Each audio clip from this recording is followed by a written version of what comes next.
Hello, this is Stephen. Welcome to the Bureau of Lost Culture.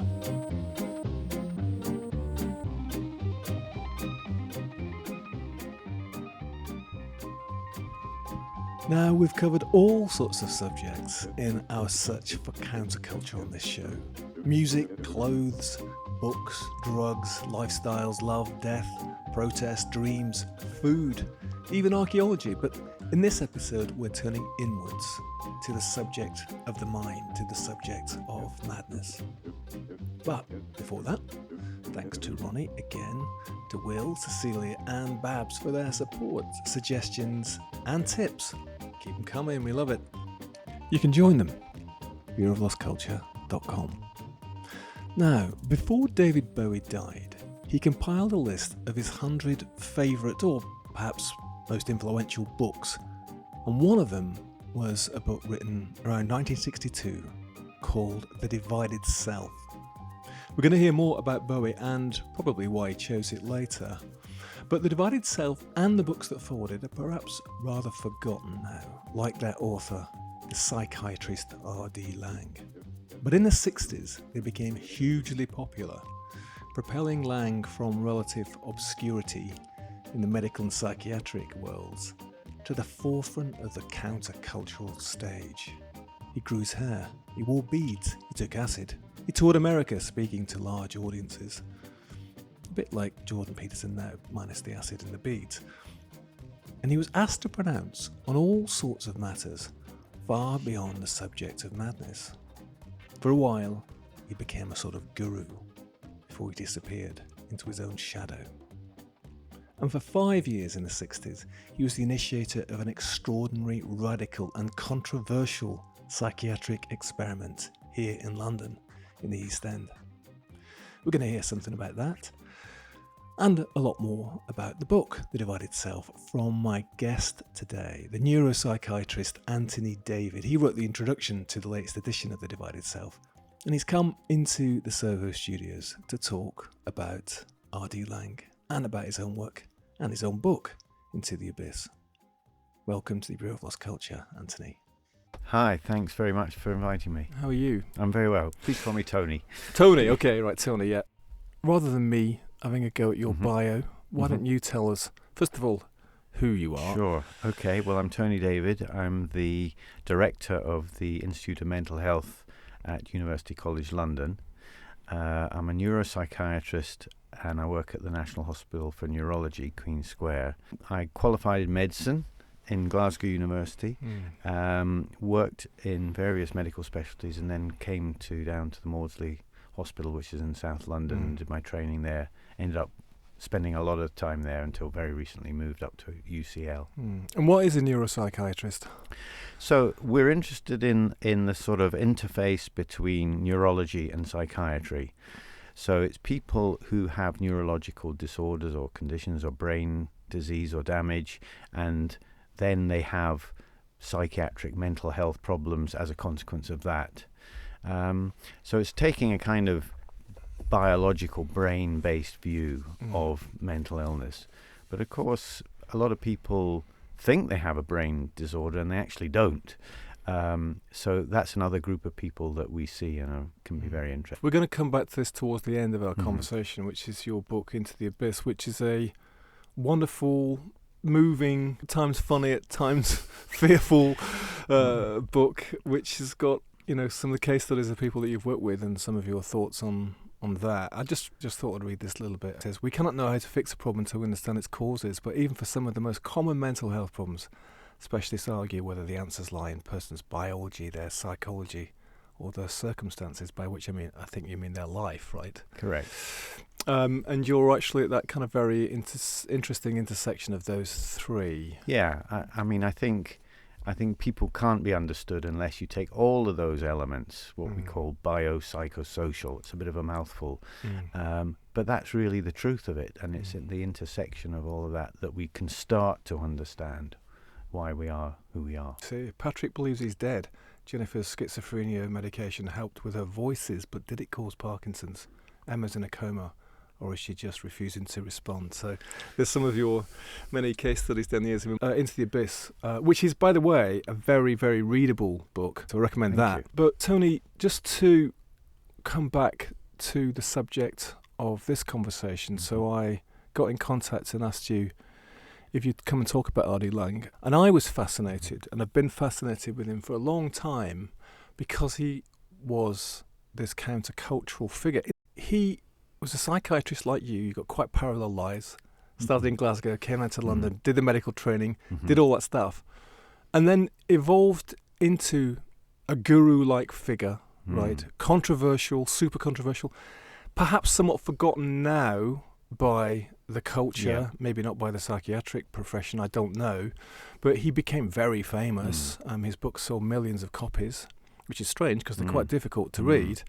The only person I could really compare him with now, which is Jordan Peterson, right? Who, not in terms of their thinking, but in terms of what happened to them. You know, Jordan Peterson, somewhat anti-establishment, controversial figure who went from being a kind of academic in an out-of-the-way place in Canada to becoming this global, countercultural, possibly, guru figure.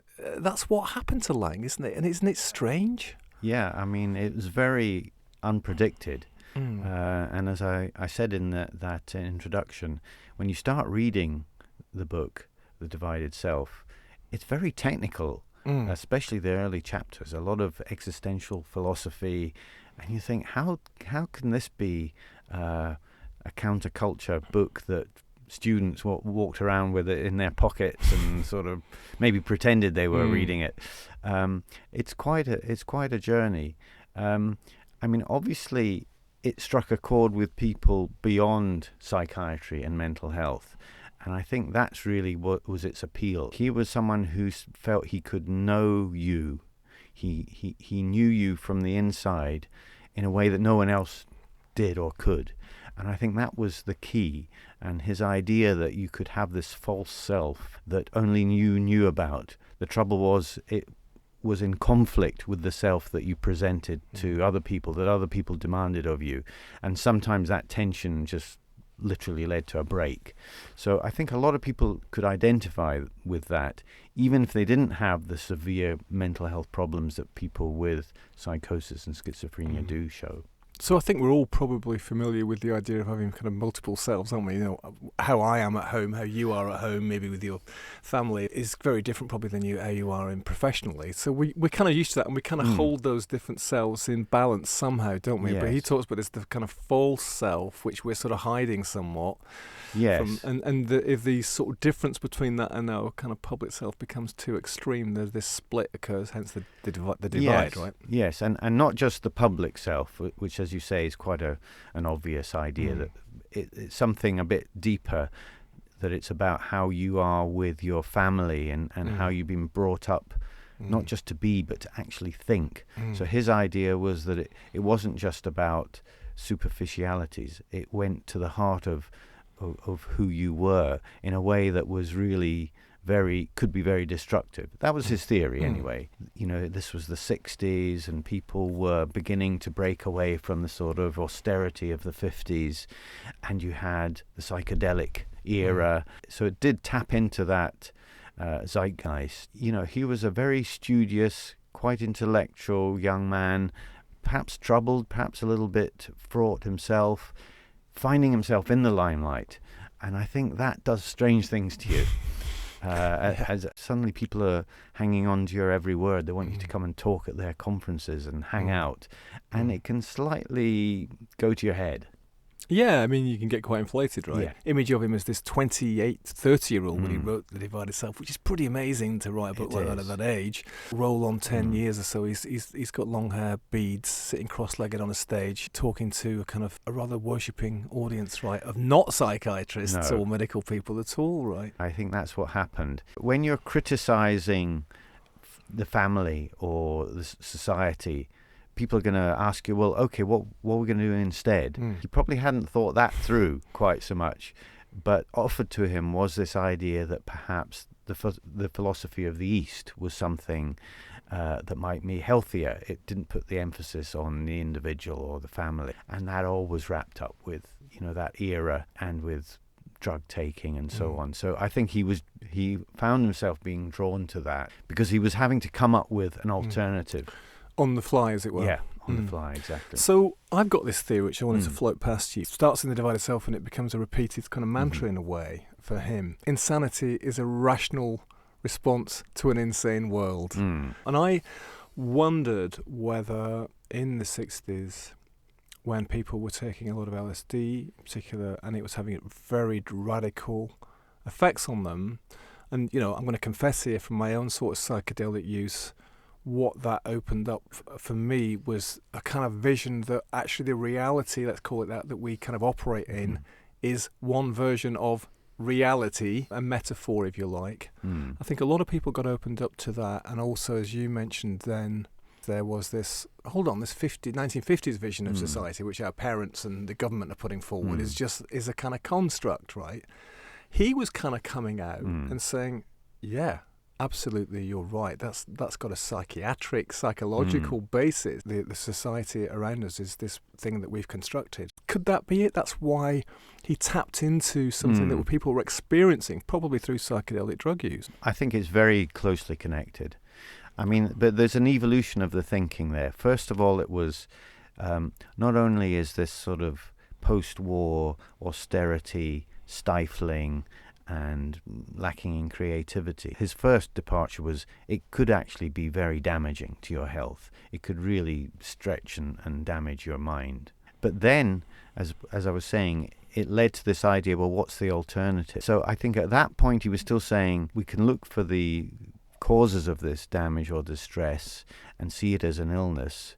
He then began to see this idea, somewhat cliched, that, you know, the mad are the only sane people and the world is mad. You know, that came a bit later, and, you know, I think that is a little bit glib because it doesn't really reflect what's going on for people who really are struggling very seriously with mental illness. Or the people around them who are struggling with the people who are struggling with mental illness. Exactly. And they felt that they were being blamed in some way just because their son or daughter or brother or sister was in trouble and was needing help. So the idea that it was all their fault and that there was an alternative, that was a bit of a leap. And yes, the idea that there are alternative realities, I think, fine, you know, that's quite an interesting philosophical position. It's probably bolstered by people's experience with drugs or other experiences. Perhaps it's enough to say there are different constructions of reality rather than to label them as some are sane and some are insane. That seems to be a little bit too prescriptive to me. Also, this is the one that most of us are operating in, so we've kind of got to get on with it at some point. Yeah. So this quote of his, "The cracked mind of the schizophrenic may let in light which does not enter intact minds of many sane people whose minds are closed." It is quite a romantic view of a certain kind of mental health issues, isn't it? Yeah. But Tony, before we go on, because I think it is really useful, it would certainly be useful for me, and I guess for many people listening, just to understand what we're talking about. I mean, when we say this word schizophrenia, schizophrenic or schizoid, what does it actually mean? Well, it's a good question, and people in psychiatry still wrestle with it, with the terminology as well as its meaning. We don't talk about schizophrenics anymore. That's not the right sort of terminology. People with schizophrenia is all right.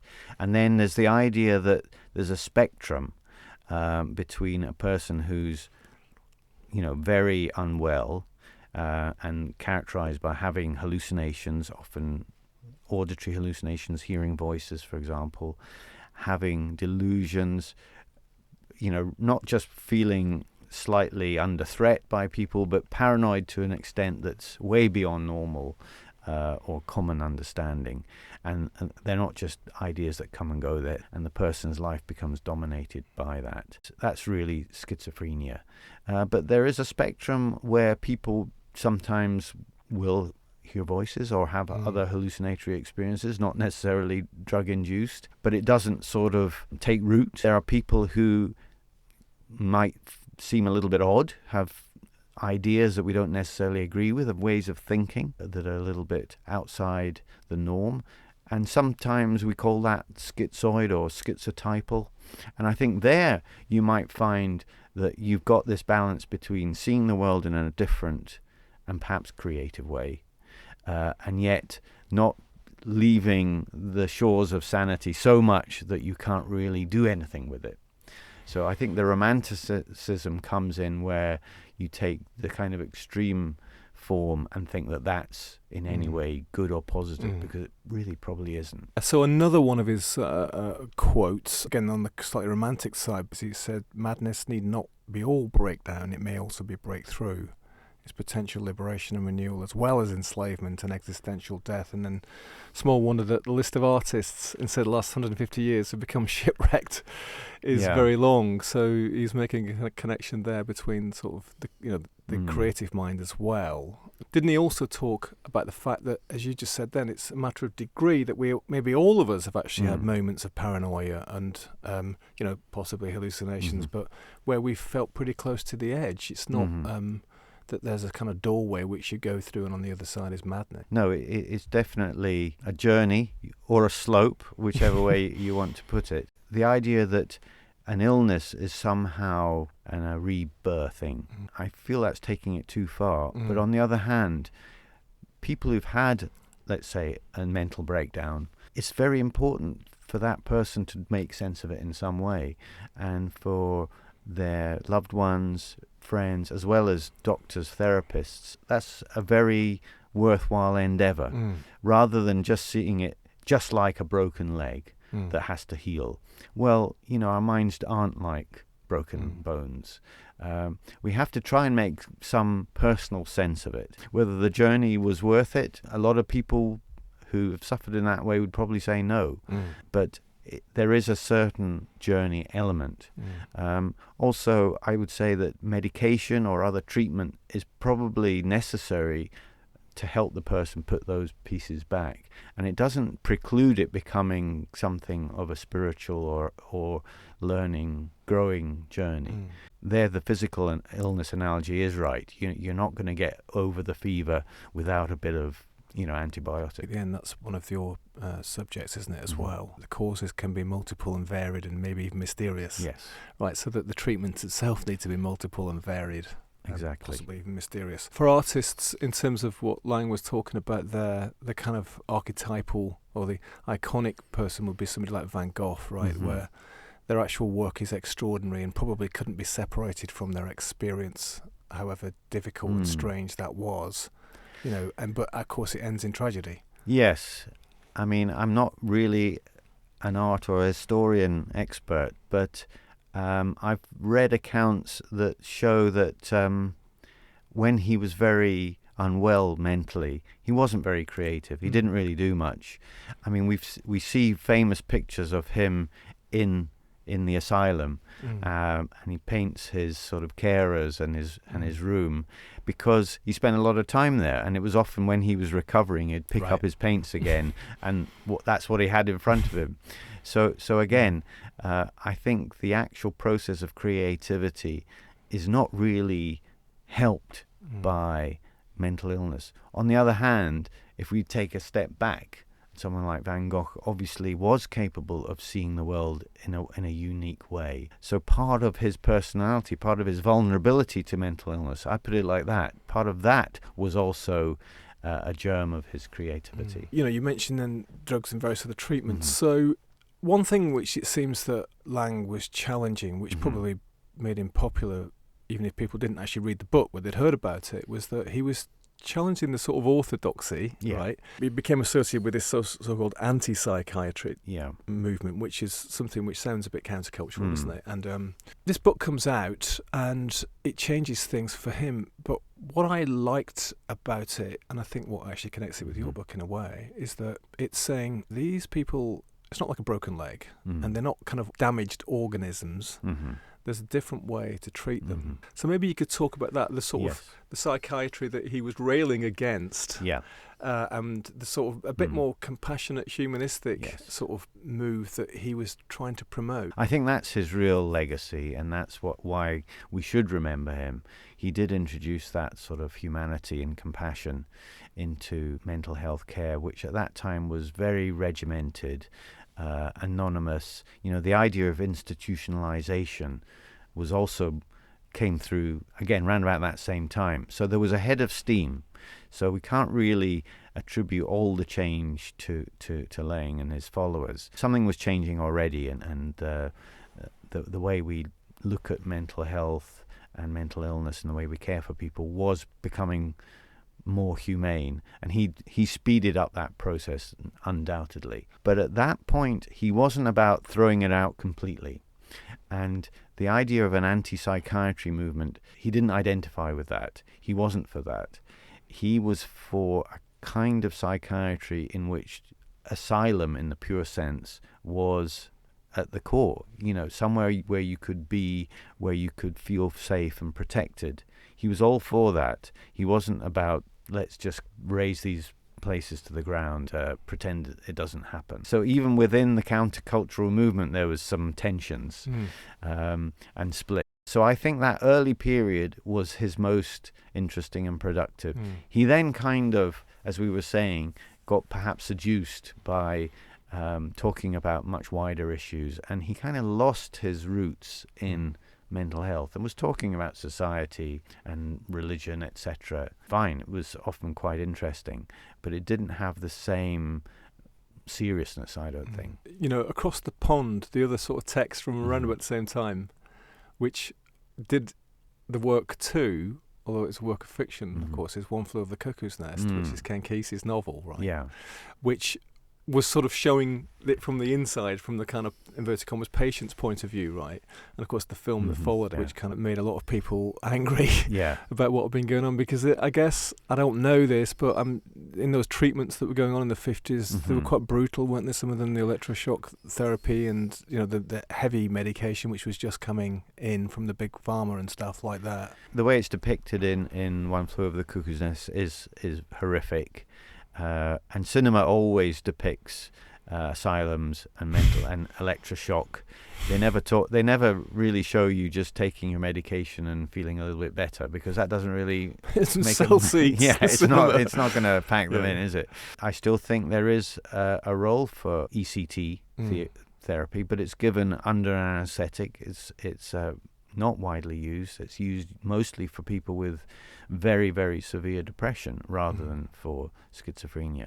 But the point being that those institutions were at times overly coercive. They didn't value people's individuality. They didn't sort of help people to rehabilitate, and that deserved to be shone a light upon. Yeah, I suppose in One Flew Over the Cuckoo's Nest, you know, the Native American guy as well, there's something then about cultural differences which are not being kind of acknowledged somehow, right? Which again, I think that was point well made, and I think now we're much more sensitive to cultural differences.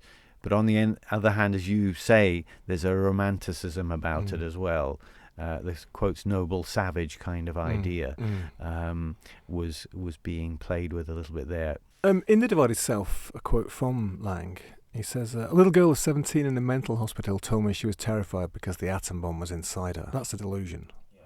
The statesmen of the world who boast and threaten that they have doomsday weapons are far more dangerous and far more estranged from reality than many of the people on whom the label psychotic is fixed. What do you think about that? Yeah, you can see why that rang a few bells. And then got a few people cheering. And yeah, I mean, in terms of its politics, you know, he's spot on. But I think if you literally thought that you had the bomb inside you, and funnily enough, you know, it's a delusion that I've actually seen people have. So it obviously is a concern that goes quite deep and quite far. Can you imagine actually what that's like? And the person would be in a, quotes, catatonic state. And only later you would find out, well, why was it you were sitting there not moving, not eating, not drinking for hours on end? And he said, well, I thought if I moved, I would set this bomb off. Now, that's a horrible state to be in. It's not a sort of debating point. And if that person really did have thoughts about world peace, they're not really going to be able to express them while they're in that. Even say that he's using her situation then to make a kind of a rather obvious point. I think that was playing to the gallery. Yeah, the evilness of politicians. Well, listen, during an ayahuasca ceremony, I believed that I had the Holy Grail inside me. Right. It turned out that I didn't. Alas. Never mind. Never mind, yeah, so there we go. So time goes on. The book that surprisingly, has this countercultural effect and propels him onto the sort of stage, which he goes with, as you said. The 60s move on. There is something which I think it would be good to talk about, an important thing in the counterculture, in London's counterculture. Kingsley Hall. This is a sidebar about Kingsley Hall. We've got Kingsley Hall, and I've moved into it, Laing wrote to his colleague Joseph Burke, when he was granted a 2-year lease in 1965. Others will be moving in the next 2 or 3 weeks. I take it you'll pass the word around to relevant people. This is it. It was Laing and his colleagues living in the hall themselves, with people in a state of psychosis, as a commune. Under his guidance, the building became an asylum in the original sense of the word, a safe haven for the psychotic and the schizophrenic. There were no locks on the doors, and no anti-psychotic drugs were administered. As a result, the hall became home to one of the most radical experiments in psychiatry, where schizophrenic people were given the space to explore their madness and internal chaos. People who lived there were free to come and go as they pleased. There was a room painted with esoteric symbols, meditating. There were therapy and role reversal sections. Dinners hosted by Laing and his colleagues, with visits from mystics, academics, hippies and celebrities. Play was encouraged, as was therapy with regression to childhood. The most famous and first inmate was Mary Barnes, a nurse, who regressed to infancy for a time, smearing the walls of her room with shit, shouting out for attention and ending up being fed with a bottle. She later became a renowned artist and poet, and the subject of a successful play. Controversially, several patients and people who worked at the hall were given high-grade LSD, which was still legal when the hall opened. The intention was to release their inner demons or buried childhood traumas. The experiment's reputation attracted drifters and dropouts, and at least once the house was raided by the drug squad. The activities of the residents in the experiment made the local East End London community largely hostile to the project, and there were regular reports of harassment. After 5 years, in 1970, the project was wound up and Kingsley Hall was boarded up for a time. Here's Laing himself talking about the commune. In the late 50s and early 60s, a number of us who were working as psychiatrists in mental hospitals became increasingly dissatisfied with the setting of the mental hospitals, at least to work. Since 1965, several of us in London were able to set up places where, if we were psychiatrists, we could live if we want, and if we were patients, we could also live. And anyone who lived and who is living now in these places would get no encouragement for playing the part of a psychiatrist or playing the part of a patient. The position here is live and let live. If you're interviewing a patient in a mental hospital ward, then you have a key in your pocket to get out, and the patient hasn't. The gulf in power, in position, is enormous. If I really wanted to get to the bottom of, in one lifetime, of what we were on about in attempting to understand what sanity is or madness is, and who is sane, and if anyone, and who is crazy, if anyone, and what that distinction is, I have to come off my perch and level out on a man-to-man basis when I met another human being who was in a position of being classified by other people as crazy. And on that man-to-man basis, on a level, then I would take my chances, and he would take his when we met. This was an experimental sort of commune hostel where people were allowed to just sort of be mad and were helped by other people in the same circumstances rather than by other professionals. Some people are quite angry about not having conventional treatment in retrospect. Other people say, well, you know, some of the people in there, they were unusual, they were perhaps troubled, they were perhaps very creative, but they didn't really have schizophrenia or one of those illnesses that really is very difficult to sort of function with. So, you know, looking back in retrospect, it was probably not a very good experiment. Well, I'm going to challenge you a little bit on that, right? Because what's interesting for me about it is that he was taking his theories and was actually getting down and dirty with them, you know, rather than actually writing about them and, you know, sitting on stages and preaching. This is actually where he got kind of involved quite deeply himself, and he was very sympathetic towards his patients, wasn't he?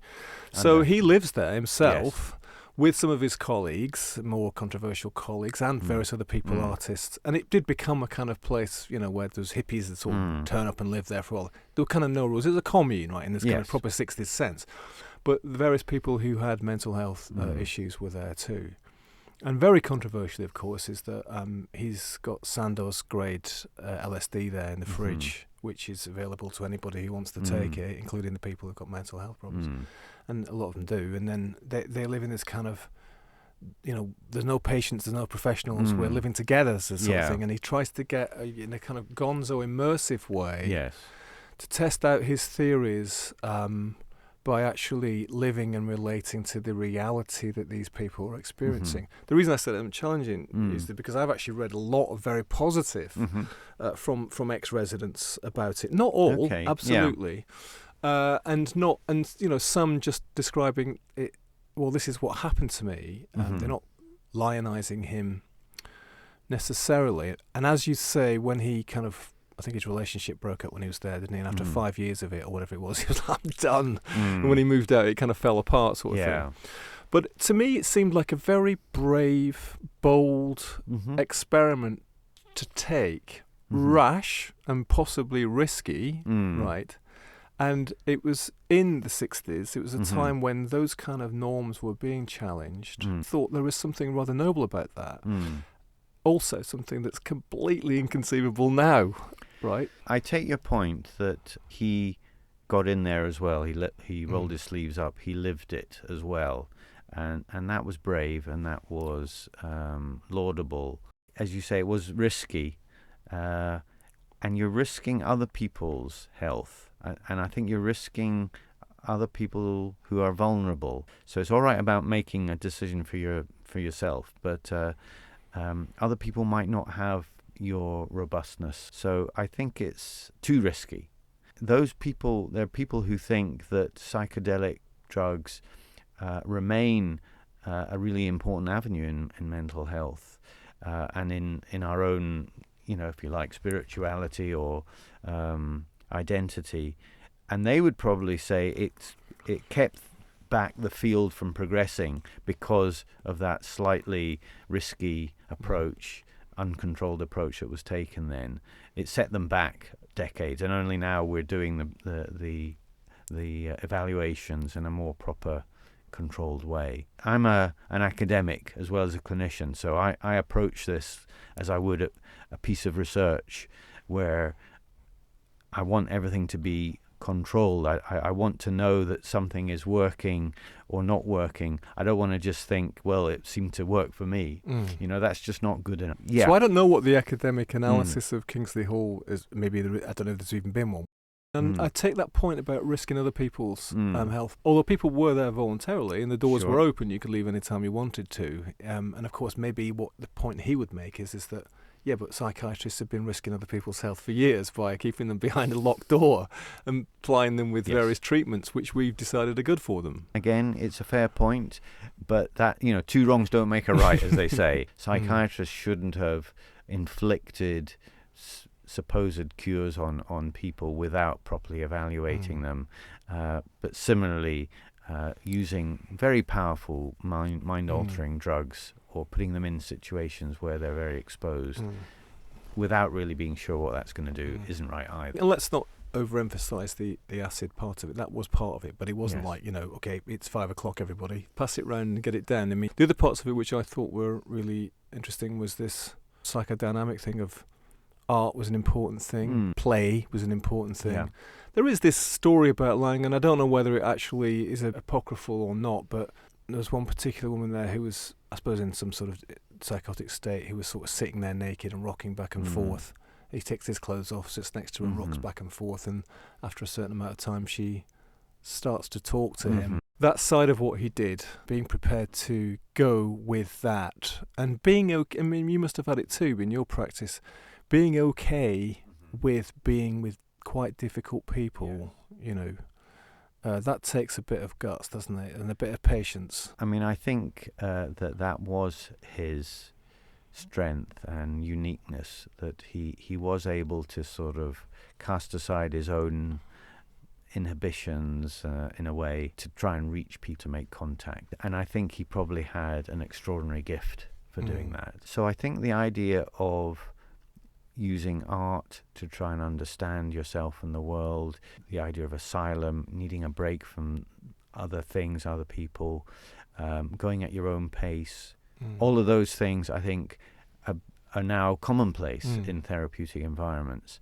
The one thing that I think has to be questioned is the other element in the Kingsley Hall experience was the idea of regression, which again comes from other kind of psychoanalytic theories. Really wasn't that new, but the idea you have to sort of go back and become a child again, crap anywhere, and you can just do anything, and then eventually you sort of come out of it. I think that's probably not very useful, and yeah, people will do that if given the space, but it's probably more important to find how can I tether myself to the real world and yet not feel that I'm completely alienated, rather than how can I just get as far away from it as possible. I did want to mention, actually, because it ties in with something which is in your book and something which, and with one of your patients, is that you, a young man who was going through some intense states, you go into the canteen or something with him and you play the piano and he plays the guitar, which sounded a bit Langian to me.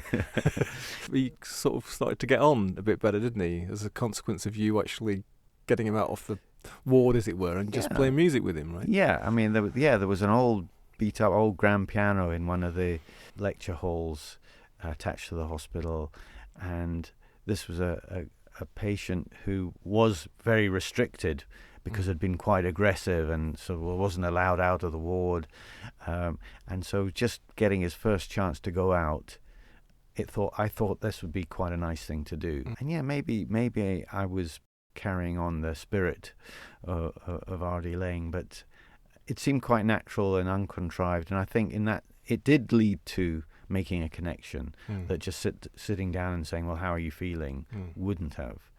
And again, I think other therapists, psychologists, psychiatrists, be well advised to sort of think outside of the box about making connections with people.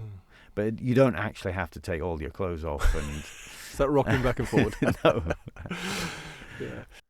Well, let's hear from Laing himself on this subject. Well, let me ask you, what if the drugs do work, if they do calm a person down and allow them to re-enter society, as we know lithium, a number of drug treatments do, if shock therapy does take a person out of deep depression, if mental institutions are a place for families to put frighteningly disturbed people, what's wrong with that? I don't think there's anything wrong with all that, as far as you've said it. The thing is, you asked yourself, what is this disturbance on about? What is the biofeedback? What is the cybernetic relationship of this disturbance in one person to the system that they're in? and you provide yourself with a larger context to try to understand. And I think that it's definitely true that some people, they go over the hill, they go into the wilderness, they lose their bearings and lose their way, they become completely disorientated. I've been in a certain amount of that territory myself without being labelled insane. And I can sometimes, when someone has gone over the hill and got lost over there, I can sometimes go out and hunt for that person and find them and meet them there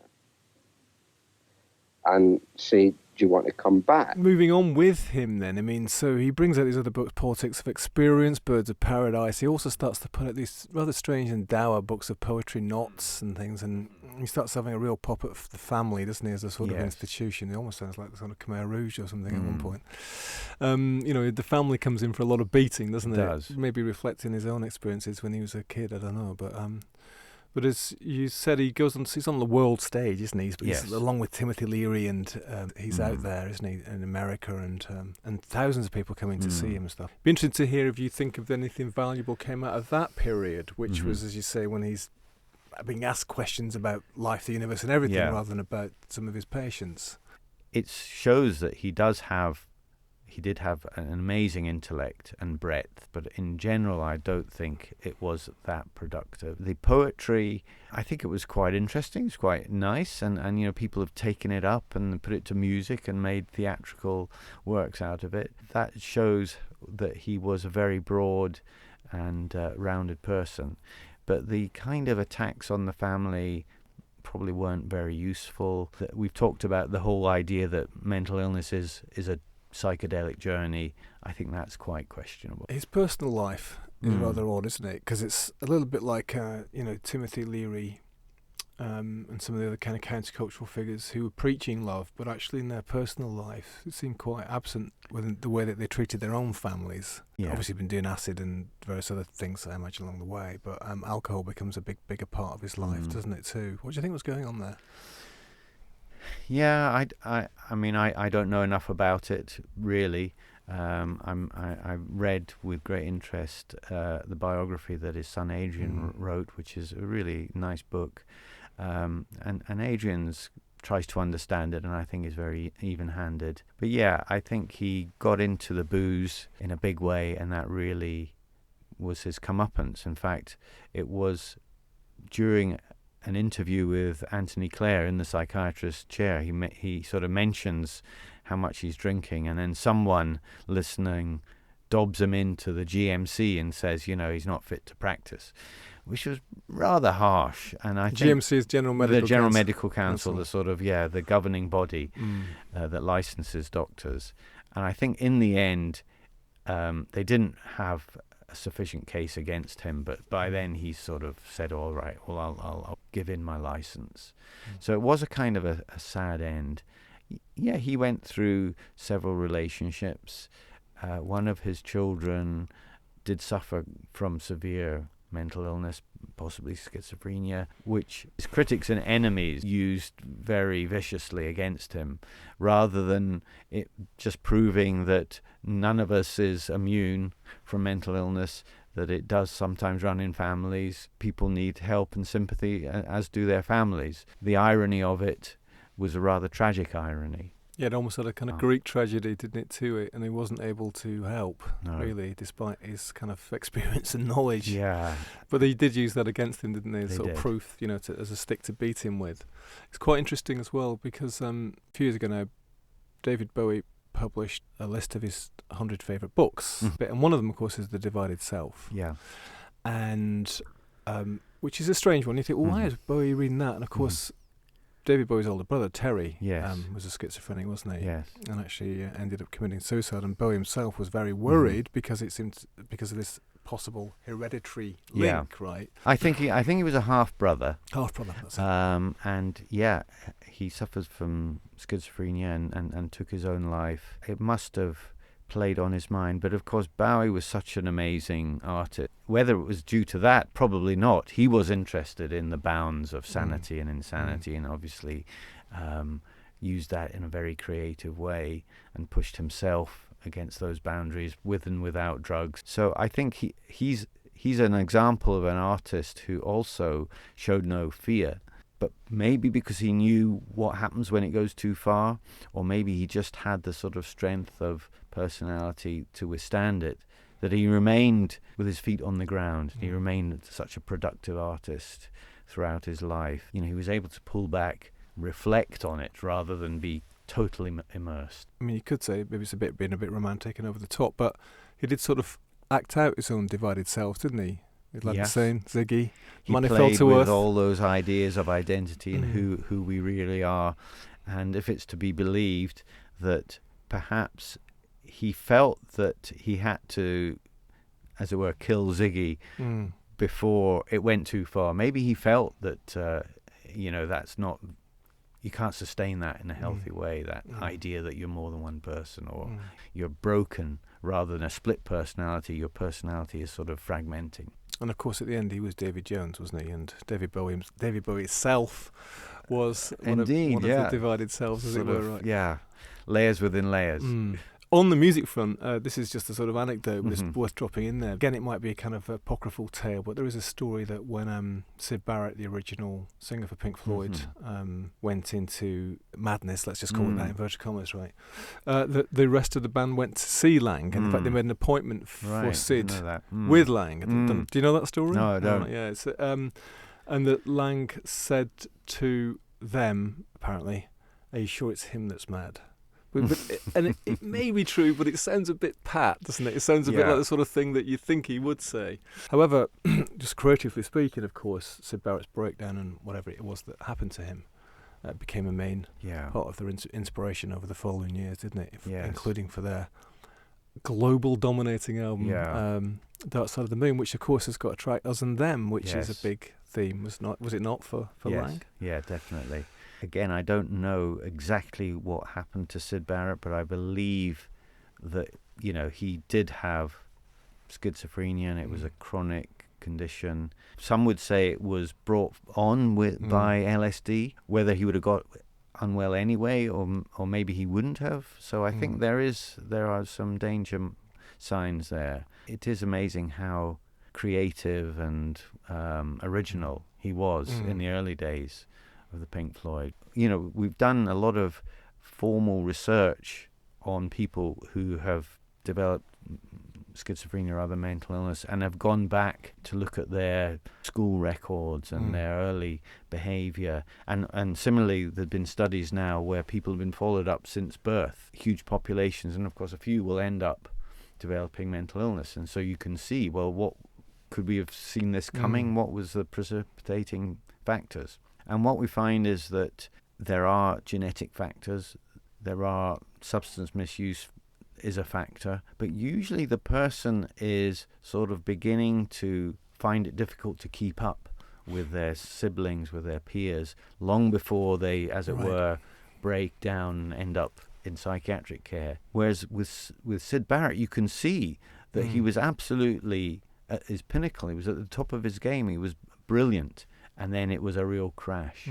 So that makes me think that the LSD probably was a pathological factor in his life. So it may have emerged later anyway, but that may have been a catalyst. Yeah, for a vulnerable person. I suppose that's been a story, hasn't it, with artists? Quite often the same sort of psychic atmosphere could be capable of producing great art or great suffering. But like we were saying, with Van Gogh, when you sort of go over that threshold, the art disappears as well. Right. And maybe it's very difficult to come back as well. Exactly. Right. Yeah. Looking back, you did the intro to Divided Self. You didn't do the intro to the other books, The Politics of Experience and The Bird of Paradise and stuff. Maybe because you didn't feel there was the same sort of value. But looking back overall, I had an impression, which you maybe could confirm or deny, is that the psychiatric profession is embarrassed by him. Is that true? You wrote the introduction, but generally speaking, it's been difficult to find people within the profession to talk about him. Psychiatry definitely was embarrassed about him and wanted to distance itself from him. But then time has passed and people like me, sort of senior people in the profession, have come out, let's say, and said, you know what, when we read The Divided Self all those years ago, we were really inspired by it, and it's probably something that led us to this profession. And, you know, Anthony Clare was just another example who I mentioned. So I think we've come round now to being less embarrassed and more honest about there were some great things that he wrote about were inspiring. We can be a little bit objective and say, no, that stuff wasn't any good. We know better now. But there's still a kernel of inspiration there in those, I think, in those early books. Listen, let's move on to talk about your book, Into the Abyss. I sort of perceived a few connections between you and Laing as it happened. Grew up in Glasgow, educated there, came down to London and, you know, sort of entered the profession that way, right? This is a bit ambitious to say this, but I wondered whether one way of seeing it is a kind of the divided self for our age. But it does feel a bit like that. It's got case studies in it. Yeah. It's got a call to arms in some way, you know, in a much more kind way than his work. But could that be true? Well, it's overly flattering. I think The Divided Self was a real one-off. It changed the way people thought right at the beginning of his career, as you said. You know, he wasn't even 30. Whereas this book has come sort of towards the end of my career. If I ever had any revolutionary zeal, it's sort of been smoothed away. You're not planning to start wearing beads and take acid and sit on the stage? Well, who knows? Who knows? But from the idea of being interested in people's experience, being interested in sort of the philosophy of mind and brain, there is a thread there. But as I say, I don't want to compare myself in any way because I think he was a very important figure. When we came down to London, he came down to the Tavistock Institute and trained in psychoanalysis, whereas I came down to the Maudsley, which was another venerable institution, but very different. My training was very much empirical, medicine-based, research-based, statistics, etc. And that's where we really diverged. For both of us, there's no going back. So I'm always looking over my shoulder. Is this really true? What's the evidence? I can't allow myself to just sort of go in there and just see how it feels. Maybe you lose something from that, but you also lose something by not looking at evidence. Can you talk a little bit maybe about some of the case studies that are in here, which I noticed, I know you're a big music fan as well, I noticed the chapter titles have quite often have a musical bent to them. I mean, Strawberry Fields Forever, Losing My Religion, Just the Two of Us, Silent Music, and We Are Family. So there's got a bit of disco in at the end there. Not sure about You Are What You Eat, but maybe you could talk a little bit about one of the case studies in there, the person who is in a coma or the person who believes that they're dead. I mean, why them? The one who appeared to be in a coma but seemed to be aware, that was a very interesting case that I still don't completely understand what was going on and whether the person was really aware at all. Really challenges our thinking about what is consciousness and what is free will. The other case was very interesting. It was a youngish man who'd had an accident, came off his bike and had a brain injury. And when he recovered, he thought that maybe he was still dead. Maybe he was living in some kind of a twilight. And everything around him, it looked like the world, but there was something not quite right about it. It was fake. It was pretend. It's an amazing state of mind to get into. And then you realize, well, that's been described before. That's in the literature, in the scientific literature, as well as being in the arts literature. So that I thought was fascinating, and tried to work out how you could come to that conclusion. And it is something to do with how our memory can play tricks on us. And when our memory is in parallel with how we're feeling, we know that something is true. It's when the two things come together, it gives it that sense of reality. A certainty, yeah. Yeah.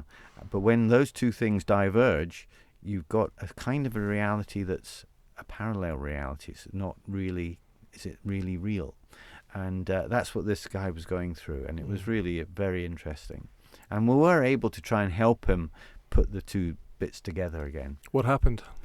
Well, he definitely improved and was well enough to leave hospital. He had a very loving wife who looked after him, but she had to be the breadwinner. He wasn't really able to go back to his job. He'd had a serious brain injury, so it wasn't that surprising. But at least he wasn't tortured by some of these beliefs. And what about the one in the coma? I mean, what happens there? Or not in the coma, in fact. This is where it's a mystery, actually. Sometimes when you read case histories, it all sort of ends up sewn up and neat. But life isn't like that. And sometimes it doesn't quite work out.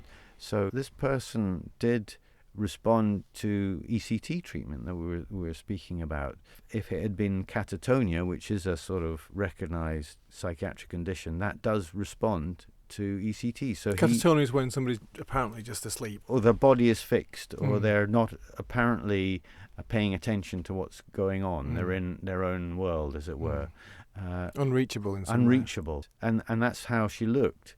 And she wasn't able to feed herself or toilet herself or anything. So it was really very serious. After ECT, after a few treatments of ECT, she woke up and was able to talk and was able to describe what it was like. Unfortunately, it didn't last, and she went back into that sort of coma state. And yet her brain waves looked quite normal. It looked like she was aware, was awake. Her brain scans didn't show any damage. So it remains a bit of a mystery. So what do you do in a situation like that then? Well, again, you try and make a connection. You try and reach the person, which we were able to do when she was talking. Since then, she's just gone back into her shell and isn't really communicating. The difference these days, maybe than in the kind of ultra-scientific times, is that we don't assume that there's one cause. The cause could be a brain injury, like you say. It could be disease. It could be biochemistry.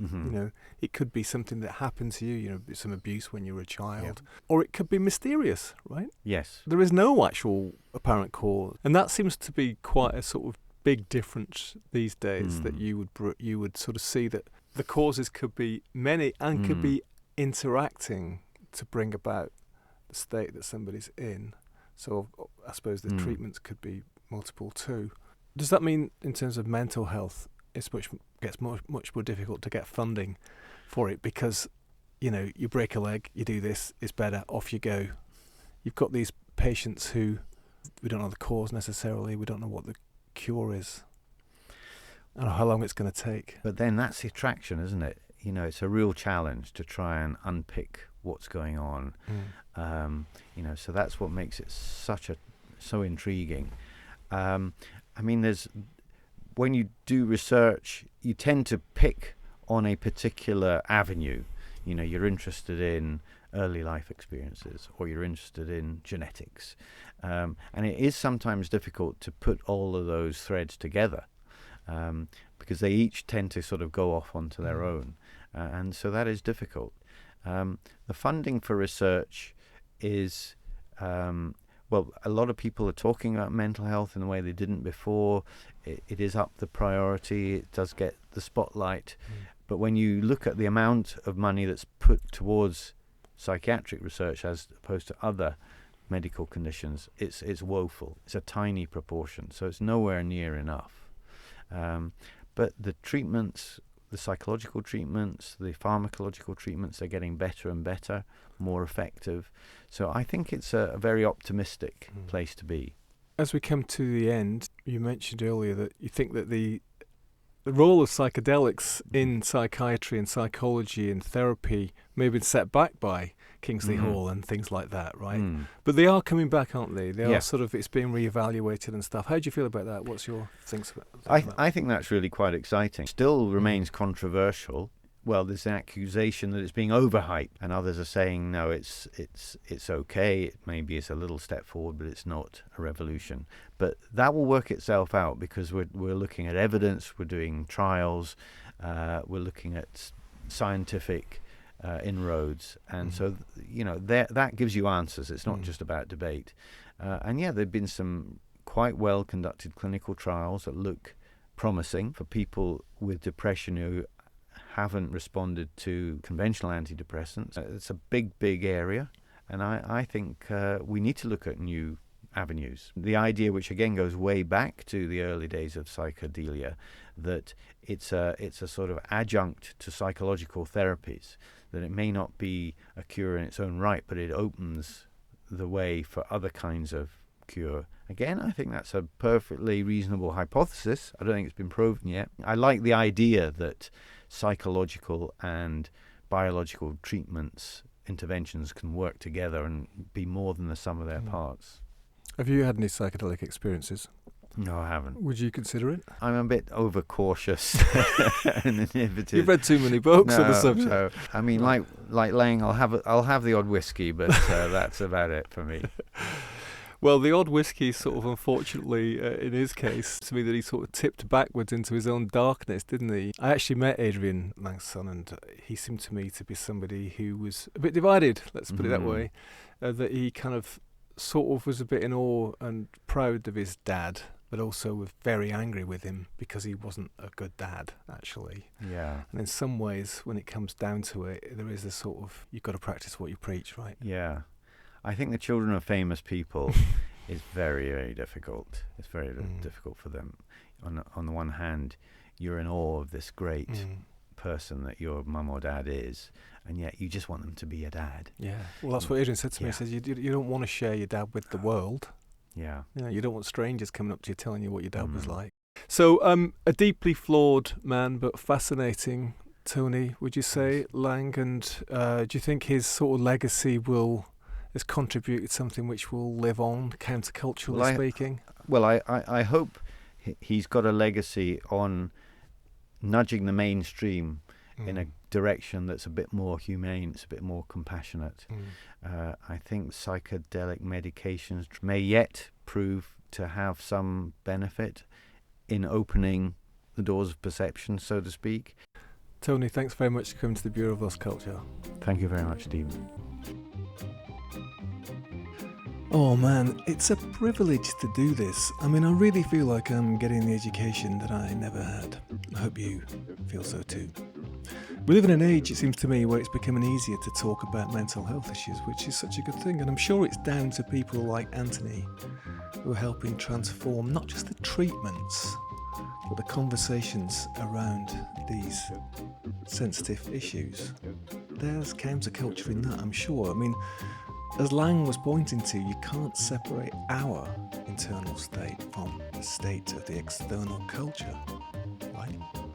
We live in anxious, crazy times. Everything's speeding up. It's not really any surprise we feel anxious, crazy, and slightly out of control sometimes. So thanks to Tony, and thanks to you for listening. You can get The Divided Self at any good bookshop. It is a bit of a difficult read, I found. Unlike Tony's book, Into the Abyss, which is a real pleasure and thought-provoking and moving in turn. But we're going to finish now, and I thought we'd finish with a little recording of Laing playing the piano with his son sitting on his knee. This is It's a Long Way to Tipperary. See you next time.